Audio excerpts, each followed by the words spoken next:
op of overgenomen.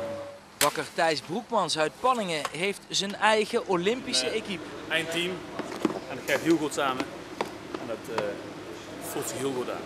2 weken lang verruilt hij de Steenstraat in Panningen voor Beijing. En vandaag is er een speciale uitdaging. Een hele lekkere rijstvlaai wordt dat. Dus we tikken geen eier meer, maar het kan net zo goed, het is zelfs beter met vers eier.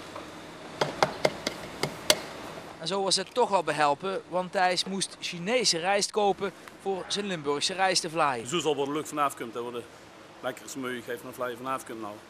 En het eiwit, dat klopt overal.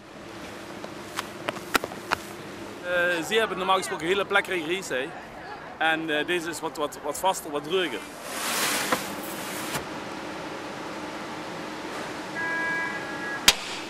En als de vlaaien dan gebakken zijn, is het zoeken naar een taxi voor de rit naar het plein van de Hemelse Vrede. You like rice? You like rice? Holland. Holland. Want een taste? En als je China wil veroveren, dan kun je het beste beginnen bij het mausoleum van Mao Zedong. Aan de voet van de verboden stad, bij het plein van de Hemelse Vrede. Daar begint Thijs zijn missie. Goed. Very nice, very tasty. Want het taste? 这不卫生，跟那儿待着，这么搁着不卫生啊！这不卫生，不讲卫生。 Maar meteen is er de volkspolitie. Volgens mij is het niet streng georganiseerd, dan mocht het niet. Want het taste? Want het taste?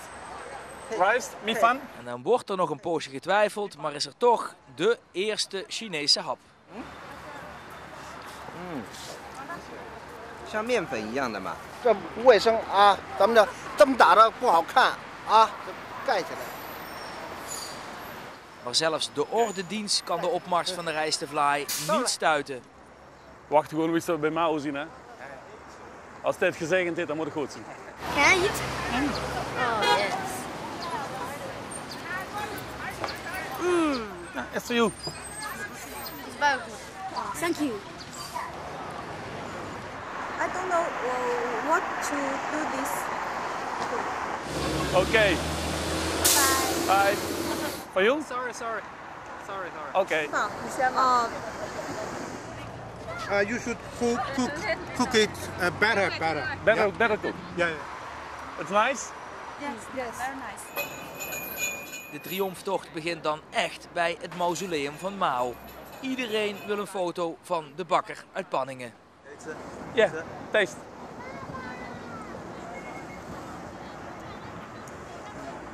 Okay, you may eat it. Hallo. 谢谢。Thank you. Volgende week beginnen we, hè? En net voor de laatste kruimel heeft ook de Chinese televisie Thijs Broekmans in het vizier. You can take it. Good? Thank you. En zo verovert de Limburgse rijstenvlaai het plein van de Hemelse Vrede.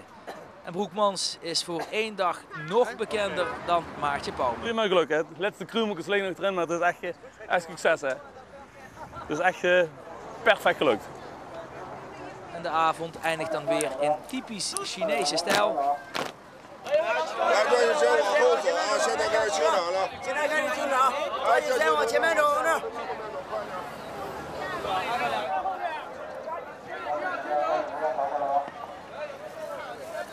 Maar geen zorgen in Panningen, Thijs is niet gedeporteerd. De vlaaien zijn niet in beslag genomen.